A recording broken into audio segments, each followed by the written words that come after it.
1 Coríntios, capítulo 12. Meus irmãos, nós vamos fazer uma leitura do versículo 1 até o versículo de número 11, mas a exposição nessa manhã, hoje aqui, eu quero me concentrar nos dois primeiros versículos. Mas nós vamos fazer uma leitura do 1 ao 11 para os irmãos entenderem o contexto em que Paulo está falando isso aqui.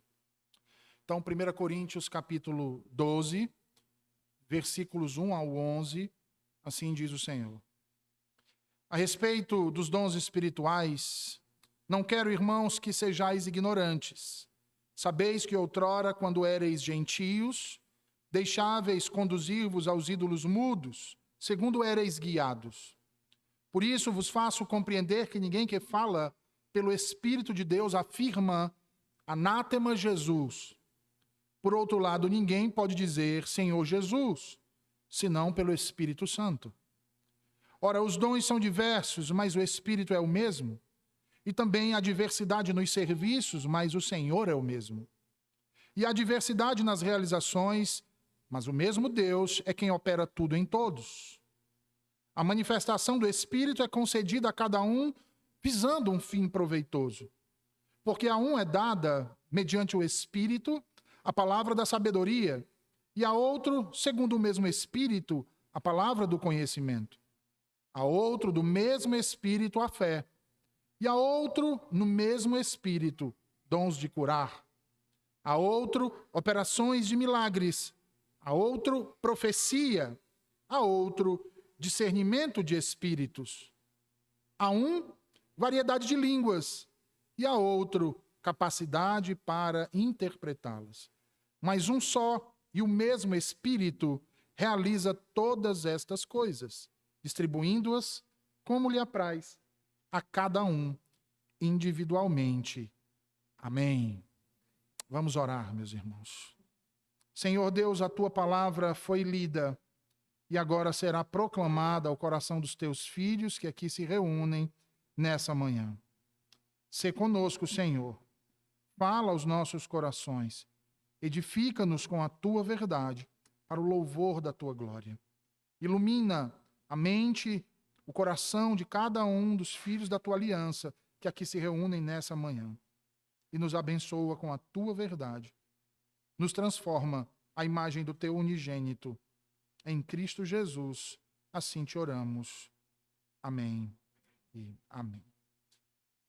Meus irmãos, nesses últimos meses em que eu estive nessas idas e vindas de Fortaleza para João Pessoa, eu pude observar algumas coisas, e dentre elas, a quantidade de prédios que têm sido erigidos em ambas as cidades. Tanto João Pessoa como Fortaleza são capitais em pleno processo de expansão. E eu não sei se vocês já acompanharam o processo da construção de um edifício, mas é bem peculiar. Geralmente, esse processo costuma-se dividir em 7 etapas. Tem a etapa do projeto, em que ele é desenhado, ele é planejado. Depois vem a etapa da fundação, e seguindo então a etapa da fundação, vem a parte das estruturas, e aí depois a parte da alvenaria, o acabamento, por fim a vistoria, a documentação, e se for um condomínio, a assembleia de instalação do condomínio. É interessante porque em cada uma dessas etapas de edificação daquele prédio, é necessário a presença de pessoas qualificadas para conduzir, para administrar, para supervisionar e executar aquela obra. São engenheiros, arquitetos e também bons prestadores de serviços. E aí nós temos pedreiros, encanadores, eletricistas e etc. E essas pessoas, quando estão construindo aquele edifício, aquele prédio, utilizam ferramentas específicas no desempenho de suas funções específicas e de acordo com a etapa que aquela edificação necessita, bem como também dos devidos materiais em todo o processo. Por exemplo, para os fundamentos é necessário retroescavadeiras, caçambas, né? Bem como concreto, ferro. Mas se nós observarmos para o final da obra, na parte de acabamento, isso já não é tão necessário, ou não é mais necessário, né? Ninguém vai assentar um piso e usar uma betoneira.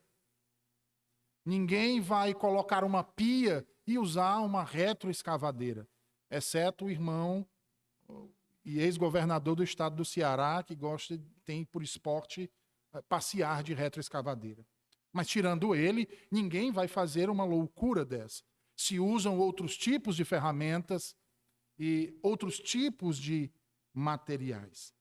O importante é que cada etapa da construção requer, então, um uso específico e, portanto, temporário de ferramentas. Eu não vou usar uma pá para assentar um vaso sanitário num edifício. Não faz o menor sentido.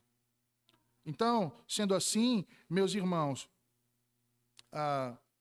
nós percebemos que quando se edifica um prédio, esse prédio tem etapas para que cada coisa aconteça ao seu devido tempo. Mas talvez você esteja se perguntando o porquê que eu estou falando de edificação de prédio, uma vez que nós estamos tratando do texto bíblico de 1 Coríntios 12. Ora, porque é exatamente essa a analogia que o apóstolo Paulo faz com a igreja de Jesus Cristo. A igreja de Cristo é edificada, assim como uma edificação como essa que nós falamos agora. Ela tem etapas, ela tem determinadas funções e ela usa determinadas ferramentas para que seja, então, edificada. E se você prestar atenção, desde o capítulo 7, o apóstolo Paulo vem respondendo a uma série de questões que haviam sido levantadas a ele em uma outra carta, que não essa de 1 Coríntios.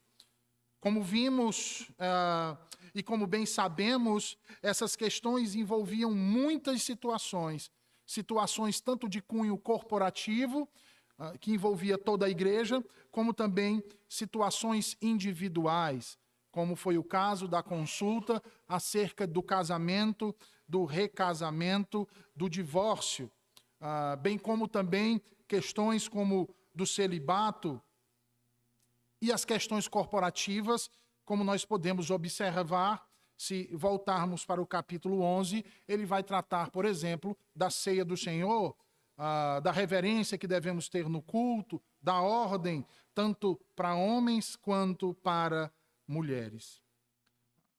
Se você bem lembrar, você já deve ter lido 1 Coríntios, e eu creio que todos os irmãos aqui, pelo menos uma vez no ano, conseguem ler toda a Escritura, se não toda ela em um ano, mas pelo menos o Novo Testamento. A esse respeito, Paulo chega a proibir, por exemplo, os crentes de se envolverem em qualquer forma de idolatria. Os irmãos vão lembrar que ele tratou de um problema que existia na igreja de Corinto, dentre muitos outros que existia, que era comer comida sacrificada aos ídolos. Haviam pessoas que não viam problema nenhum em ir a um templo pagão e ali sentar e comer à vontade com os outros pagãos a comida que havia acabado de ser consagrada aos ídolos. E isso trazia escândalo para outros irmãos. Ele proíbe, então, esses irmãos de fazerem isso e mostra que a liberdade cristã não nos dá um salvo-conduto para fazermos o que bem quisermos. Pelo contrário, a liberdade que Cristo nos dá é exatamente para sabermos rejeitar aquilo que muitas vezes a nossa natureza pecaminosa quer que nós façamos. Ele também proibiu os casados de absterem-se da intimidade com suas esposas. Proibiu também as esposas de se absterem da intimidade com seus maridos. Repreendeu a insubmissão e a altivez feminina, lá no capítulo de número 11. E ali ele reitera, então, o papel de liderança masculina, bem como ele reitera o comportamento e a postura que cada um deve ter durante o culto, inclusive repreendendo severamente sobre a forma como vinham conduzindo a ceia do Senhor.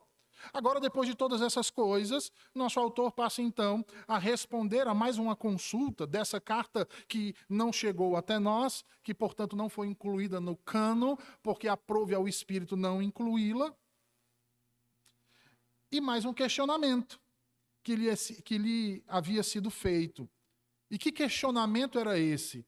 O significado de espiritual. O que é ser alguém espiritual? Então, eu queria rapidamente chamar a sua atenção, porque na maioria das versões das Bíblias aqui, eu acho que está acerca dos dons espirituais. Não é isso que está aí na sua Bíblia? Eu li isso porque a minha versão, acho que é a mesma de vocês, é a ARA, e eu acho que está acerca dos dons espirituais. A palavra dom não aparece no grego, tá?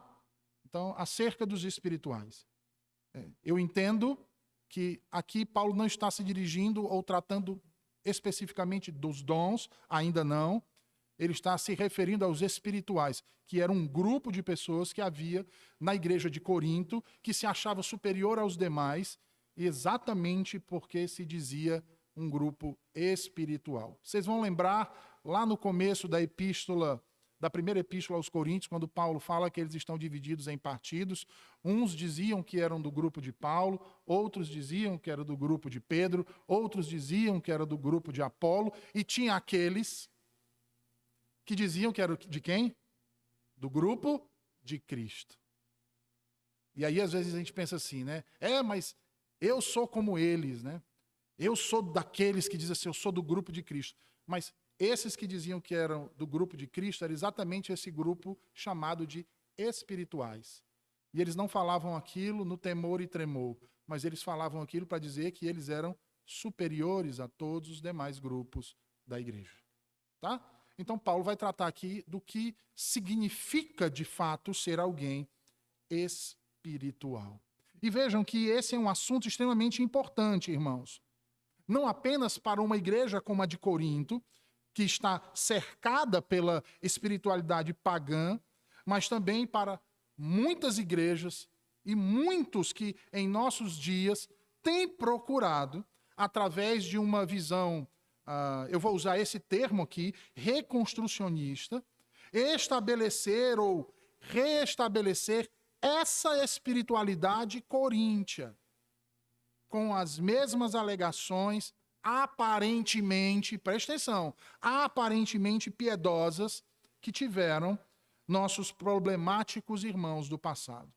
E embora Paulo não nos conte o que de fato lhe foi perguntado e dito pelos coríntios em sua carta, nós podemos, de uma forma lógica e claramente, deduzir a partir daqui qual foi a causa dos problemas sobre espiritualidade e o que de fato então é espiritualidade cristã. Sendo assim, eu peço que você volte ao texto, tá? E veja novamente o que é dito pelo apóstolo Paulo acerca destas coisas. Versículos 1 ao 3 diz assim o apóstolo: a respeito dos dons espirituais, ou a respeito dos espirituais, não quero, irmãos, que sejais ignorantes. Sabeis que outrora, quando éreis gentios, deixáveis conduzir-vos aos ídolos mudos, segundo éreis guiados. Por isso vos faço compreender que ninguém que fala pelo Espírito de Deus afirma anátema Jesus. Por outro lado, ninguém pode dizer Senhor Jesus, senão pelo Espírito Santo. Meus irmãos, não é incomum que os cristãos tenham dúvidas sobre a pessoa e a obra do Espírito Santo. Não é incomum. Na verdade, a história cristã testemunha acerca de como muitos de nossos irmãos do passado e também do presente têm feito uma grande confusão sobre isso. E como falsos mestres têm se aproveitado, como impostores, hereges, têm se aproveitado disso e ainda em nossos dias se aproveitam. Os coríntios certamente foram um desses irmãos que, devido à má compreensão da pessoa e da obra do Espírito Santo, sofreram com o engano de uma falsa espiritualidade. Isso, então, é o que faz com que Paulo, mesmo já tendo falado anteriormente que o Espírito Santo foi quem levou os coríntios à fé em Jesus Cristo e fez deles templo vivo e morada de Deus, passe a falar de um modo mais abrangente a partir daqui sobre o papel da terceira pessoa da Trindade na vida da igreja e principalmente na vida dos seus membros. Ora, sendo os crentes corpo de Cristo, templo vivo e morada de Deus e do Espírito Santo, como esse então, irmãos, percebam isso, poderiam querer dividir a igreja? Como poderia? Isso significa que as facções que se formaram em Corinto não foram uma obra do Espírito Santo, mas uma manifestação daquele comportamento pecaminoso que os pagãos consideravam sabedoria. Por isso, Paulo diz que, a respeito dessas coisas, os coríntios não podem ser ignorantes. Ignorantes aqui é não ter conhecimento. Vejam, é um fato que muitos dos coríntios arrogavam para si serem pessoas sábias. No entanto, essa sabedoria que diziam ter e se manifestar com poder era vista através de dons, principalmente através do dom de línguas. E isso estava os levando às contendas e às divisões da igreja. Ora, a sabedoria que pensavam ter os levou a uma espiritualidade completamente equivocada, principalmente naquilo que dizia respeito aos dons espirituais, sua funcionalidade, sua excepcionalidade no corpo de Cristo, que é a igreja. E esses mesmos problemas podem ser vistos hoje, irmãos, em nossos dias, onde ainda continua a discussão em meio às redes sociais e nos bancos das igrejas, principalmente, acerca da continuidade ou da descontinuidade dos dons. Daqueles que defendem que obrigatoriamente os dons precisam permanecer para edificar a igreja. Daqueles que dizem que não há necessidade de todos os dons permanecerem. Porque a igreja não ficou estagnada aos fundamentos do primeiro século. Pelo contrário, os fundamentos foram estabelecidos e a igreja está sendo edificada. É um progresso, irmãos, e não uma estagnação. À medida que os crentes são edificados ou aperfeiçoados no e pelo Espírito, os frutos deste mesmo Espírito passam então a ser manifestos. E quais são os frutos? Os irmãos lembram? Paulo vai falar desses frutos em Gálatas. Amor, alegria, paz, longanimidade, benignidade, bondade, presta atenção, fidelidade, mansidão, domínio próprio. Agora pare e pense acerca do fruto do Espírito e de uma genuína espiritualidade, porque aquele que tem o Espírito é para manifestar esse fruto. Jesus, por vezes, utilizou essa analogia da árvore. Pelo fruto nós conhecemos a árvore. Se somos filhos do Espírito, é esse o fruto que devemos manifestar. Mas o que vinha acontecendo em Corinto? Era esse fruto que vinha sendo manifesto por esses espirituais? Ou através de sua espiritualidade? Certamente não. Pior ainda, justamente aqueles que diziam ser espirituais eram os que menos demonstravam essas coisas. Porque o contrário do fruto do Espírito é o fruto da carne. E quais eram os frutos da carne? Presta atenção. Impureza, lascívia, idolatria, feitiçarias, inimizades, porfias, ciúmes, iras, discórdias, dissensões, facções, invejas, bebedices, glutonarias e coisas semelhantes a estas. Os irmãos vão lembrar daquilo que Paulo se admira de, no meio da igreja, ninguém fazer nada, um homem havia tomado a mulher de seu pai e estava mantendo um relacionamento íntimo, sexual com essa mulher, e todos estavam achando aquilo normalíssimo.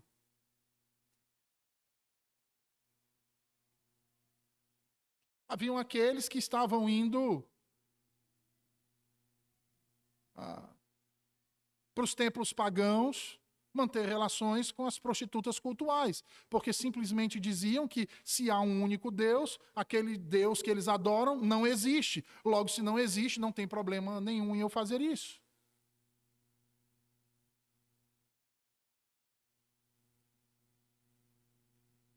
Mas vejam quão contraditório isso é, irmãos.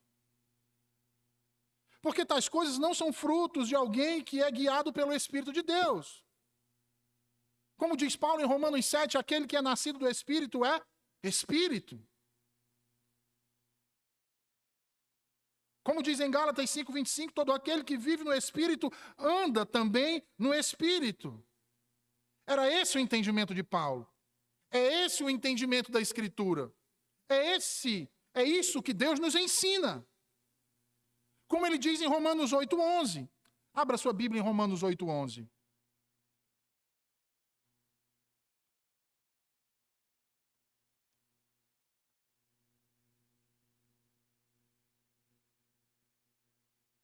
Romanos 8:11. Paulo diz assim: se habita em vós o Espírito daquele que ressuscitou a Jesus dentre os mortos, esse mesmo que ressuscitou a Cristo Jesus dentre os mortos, vivificará também o vosso corpo mortal, por meio do seu Espírito, que em vós habita. No entanto, o que se via era justamente o contrário disso em Corinto. Por isso é que Paulo vai lembrá-los dos seus tempos de cegueira e ignorância. No versículo 2 dizendo, sabeis que outrora, quando éreis gentios, deixáveis conduzir-vos aos ídolos mudos, segundo éreis guiados. Ora, na cultura greco-romana, acreditava-se comumente que certos indivíduos iluminados entravam em contato com os deuses e eram dotados de poderes espirituais incomuns, como, por exemplo, prever o futuro. Olha que interessante isso. Olha que interessante isso. Falar com os mortos, pronunciar maldições e etc. Sabe como isso acontecia? Frenesi religioso. Manifestações estáticas, onde as pessoas caíam em transes. Entravam em êxtase, rodopiando, pronunciando palavras sem sentido algum. Falando como se estivessem a falar a língua dos deuses. Há algo semelhante aos dias de hoje, que nós podemos comparar? Mas a gente acha que esse tipo de problema que a gente vive, em nosso tempo não existia no primeiro século, na época da igreja primitiva, porque a igreja primitiva era perfeita. Ora, a cidade de Corinto, irmãos, era uma cidade muito próxima do oráculo de Delfos, um templo dedicado ao deus Apolo, onde os pagãos diziam receber orientação dos deuses. Então o camarada queria abrir um negócio. Vai lá em Delfos. Aí ele chegava lá, prestava a oferenda. Um dos oráculos, então, entrava em êxtase e começava a falar palavras sem sentido. E quando terminava aquele êxtase, ela então dizia, olha, eis que eu te digo. Né? O Deus fulano está dizendo que abençoa o negócio que você quer abrir. Aí o camarada ia lá e abria o negócio. Entendem, irmãos? O que tem de adivinho gospel hoje em dia não está escrito no gibi. Seria cômico, irmãos, se não fosse trágico. Agora vejam, dado o grande número de templos pagãos na cidade de Corinto, certamente essa era a noção comum na cidade de alguém espiritual. Porque para nós, irmãos, que nascemos no Evangelho, nós carregamos uma cultura religiosa diferente desses aqui. Eles eram pagãos em sua maioria, outrora. Filhos de pagãos, netos de pagãos, bisnetos de pagãos. Então, qual era o conceito de espiritualidade que eles tinham, irmãos? A que eles viram, conviveram e aprenderam desde criança. Qual é o problema dessas inúmeras denominações e seitas que aparecem hoje em dia, rodopiando e dizendo que é do Espírito Santo? Olhe de onde eles vêm. Sincretismo. Olha a ignorância com que tratam muitas vezes a palavra de Deus. Não é que sejam incapazes intelectualmente, mas se tornam cegos para permanecer em seus delitos e pecados e satisfazendo os desejos de sua carne. Então, voltando ao texto aqui, ao contexto de Corinto, certamente essa era a noção comum da cidade de alguém espiritual. Um indivíduo que possuía grande poder, que através de êxtase e transes pronunciava palavras e sons desconexos, como se tratasse de uma linguagem desconhecida do entendimento humano, a linguagem dos deuses. E isso acontecia geralmente com mais frequência durante as festividades do templo.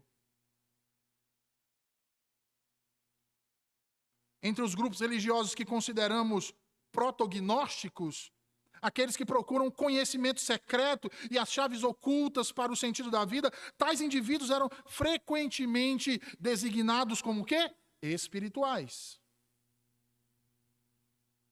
E eram caracterizados exatamente pelas suas explosões públicas e práticas religiosas extremas. Era o cara que, por exemplo, por que Paulo diz que o homem não pode deixar de manter relações sexuais com a sua esposa, a menos que com mútuo consentimento e para a oração? Por quê? Porque havia um grupo que dizia que a carne era má e o espírito era bom. Então, como é que se sufocava a carne? Não atendendo aos desejos da carne, dentre eles o sexo. Maridos que se abstinham de suas esposas para punir a carne pecaminosa.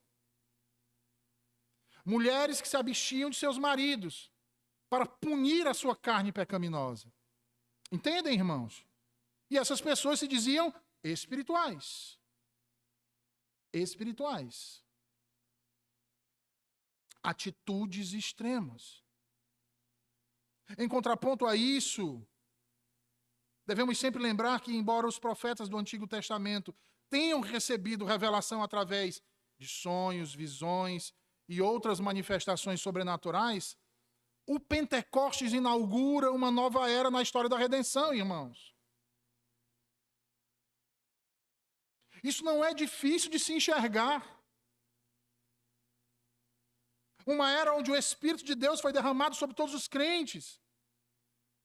E não apenas sobre alguns indivíduos iluminados. Na verdade, a habitação do Espírito Santo é o que caracteriza todos aqueles que estão em Cristo. Logo, se você tem uma percepção do Espírito Santo que um tem mais do Espírito Santo do que o outro, você está confundindo a pessoa do Espírito com uma energia. Aquele ali recebeu uma carga maior, aquele ali uma carga menor.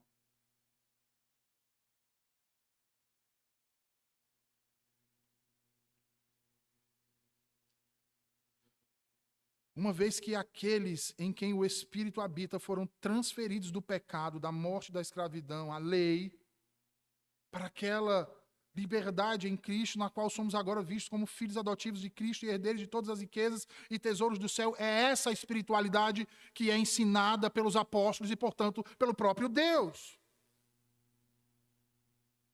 E não quem anda atrás de adivinhação. Quem anda procurando se iludir e dizendo então que a Bíblia não é suficiente para mostrar o caminho que deve andar. Ah, não, porque eu preciso consultar Deus para saber se eu devo casar com esse rapaz ou não. Deve, através da oração. E daquilo que a Escritura nos diz acerca do que é ser homem, do que é ser pai, do que é ser marido, do que é ser filho. Não uma adivinhação em êxtase de alguém que se diz profeta.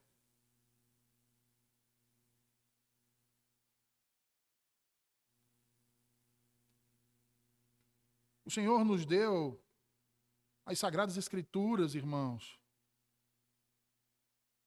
como sua revelação final e suficiente para nós. De modo que quem anda atrás dessas coisas automaticamente suplanta o contentamento naquilo que Deus já revelou a nós. Não acha suficiente, precisa de mais.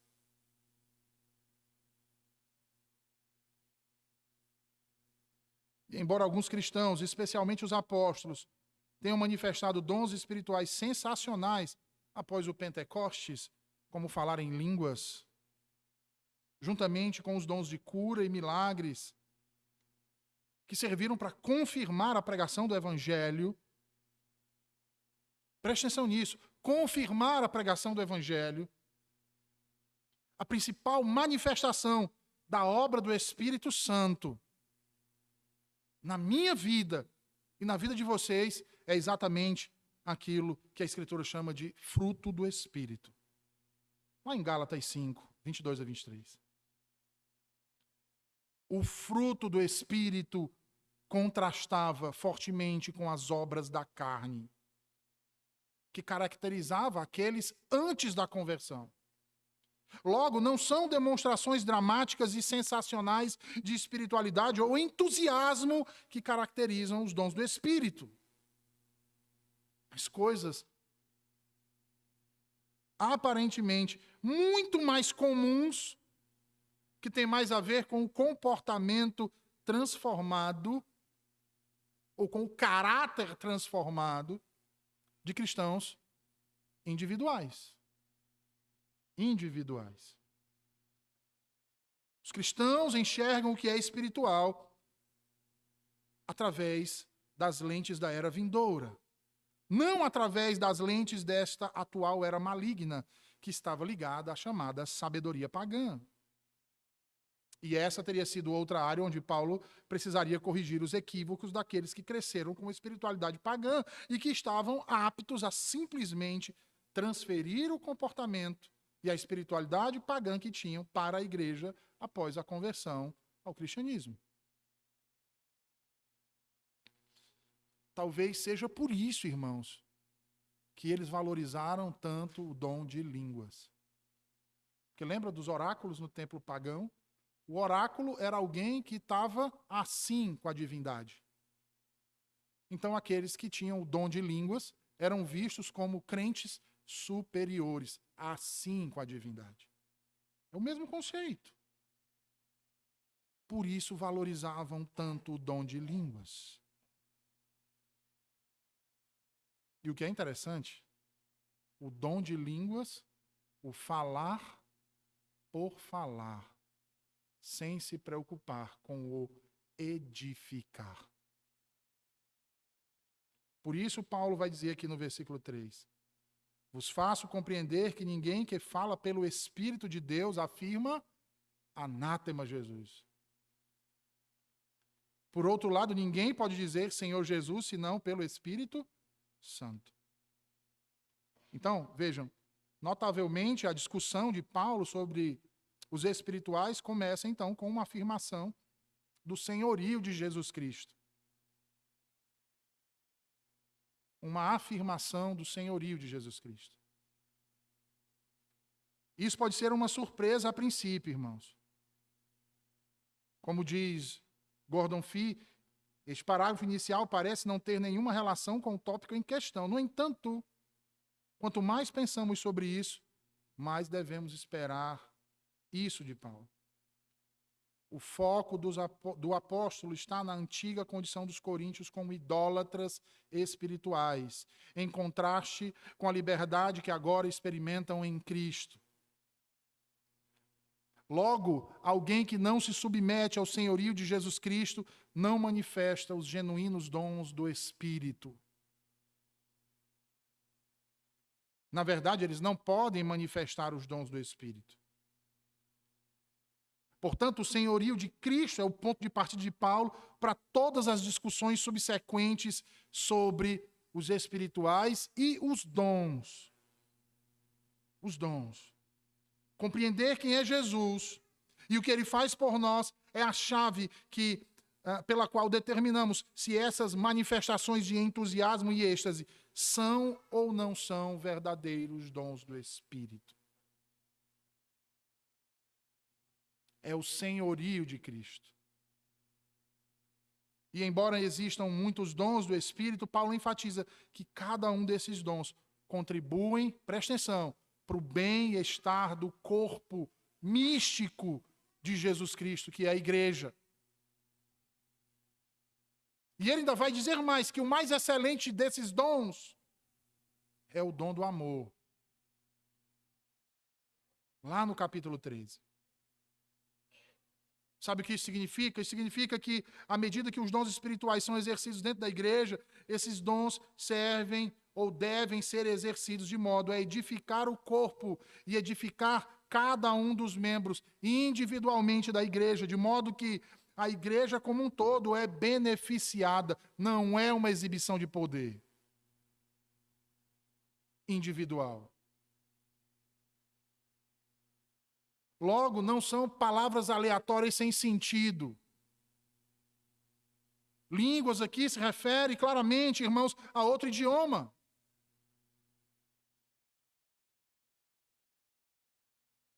No Pentecostes, quando o Espírito desce sobre os apóstolos, eles falam na língua dos outros judeus de várias partes do mundo. Eles entendem na língua nativa deles.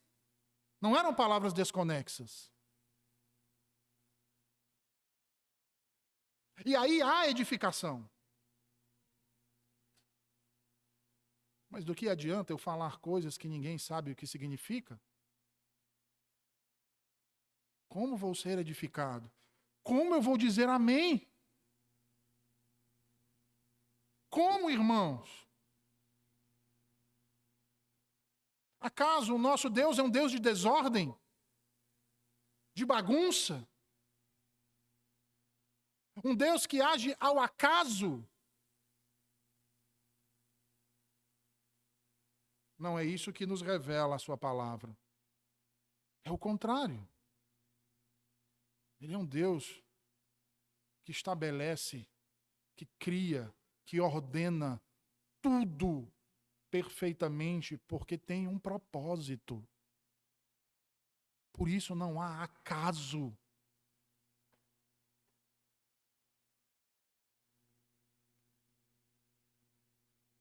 Logo, a pista de que a sabedoria pagã está envolvida é exatamente quando a suposta manifestação sobrenatural dos dons do Espírito beneficia um indivíduo em particular, permitindo-lhe mostrar a sua espiritualidade ou o seu poder,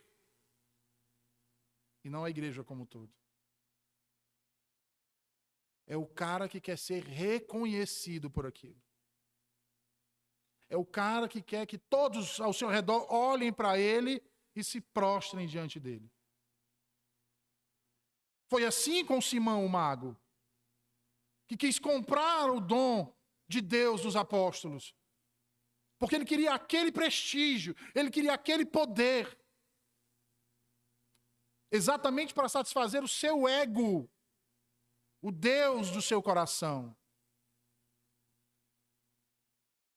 E essa certamente é a principal característica. E é aquilo que diferencia o cristianismo das religiões pagãs.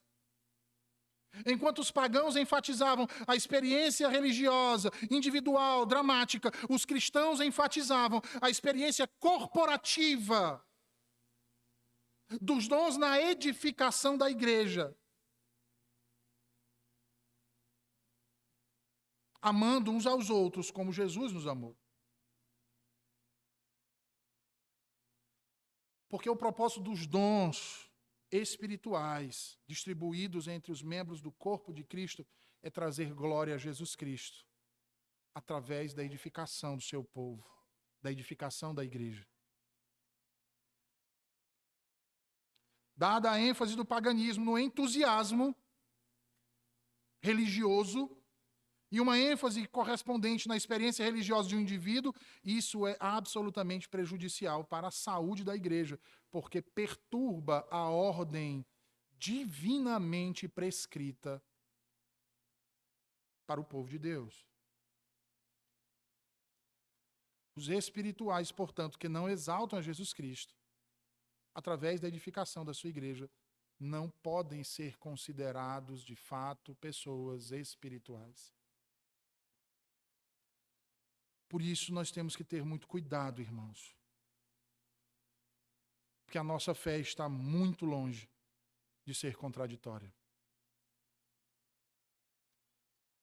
Os coríntios, pensando que realmente entendiam as coisas espirituais, foram levados a procurar ídolos mudos, que não podiam fazer absolutamente nada por eles, como genuínos cães que chafurdam o próprio vômito. E o ponto crítico aqui, meus irmãos, nessa manhã, o fiel da balança é colocarmos de um lado aquilo que afirmamos e confessamos sobre as coisas espirituais com aquilo que fazemos da nossa espiritualidade.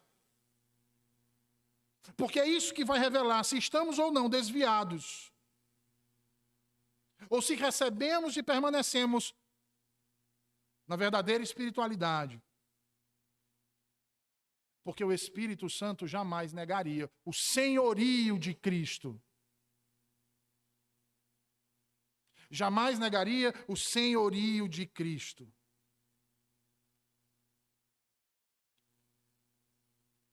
Você quer ver uma coisa prática disso? Como o senhorio de Cristo é manifestado dentro da igreja? Com aqueles que são colocados sobre nós pelo próprio Cristo. Pastores e presbíteros. Espírito de submissão não é um espírito de alguém espiritual.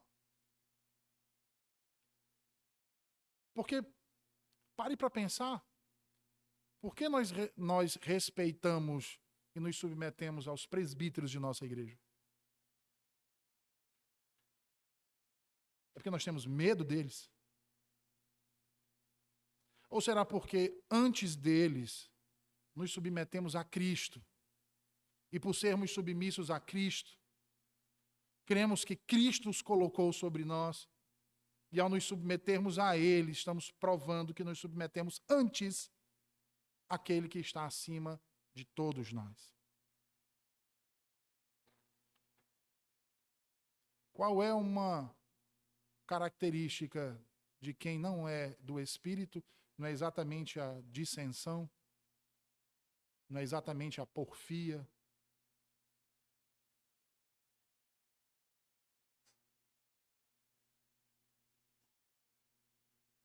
O Espírito Santo nunca negaria o senhorio de Cristo.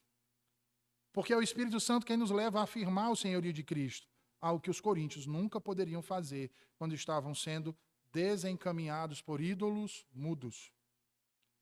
E embora até mesmo Satanás saiba que Jesus é Senhor e possa pronunciar as palavras Jesus é Senhor, o ponto de Paulo é que a expressão Jesus é Senhor só se torna uma verdadeira confissão de fé através do poder do Espírito Santo.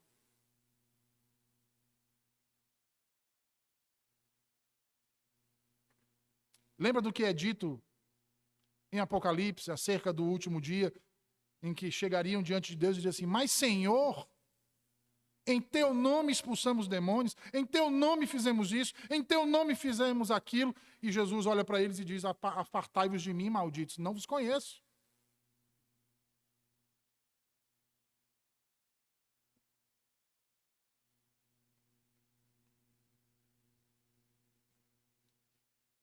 É o Espírito Santo quem regenera, irmãos.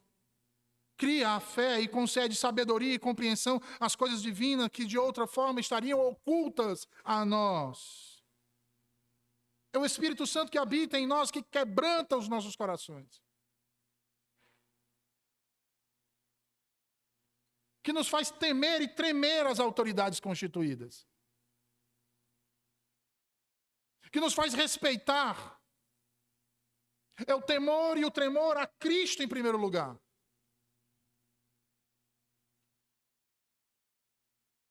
Que antes de pensarmos de fazer o mal à igreja que Cristo comprou com o seu sangue, antes preferimos provar do opróbrio em nossa própria carne, a fazer perecer um que seja de nossos irmãos. Mas o contrário disso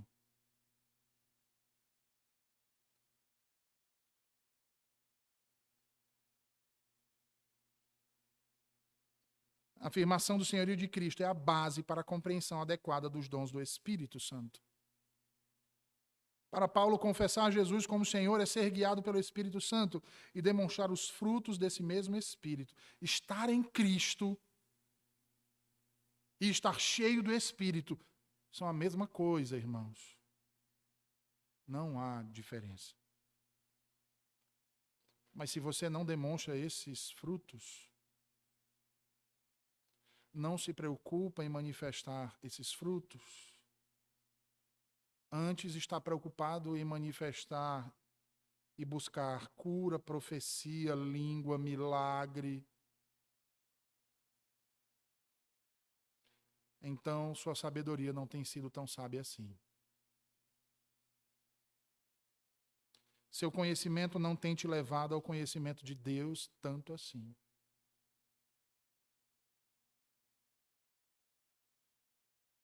Sua vida não tem testemunhado a verdade tanto assim. E revela que não é a glória de Deus que você tem buscado promover, mas a sua.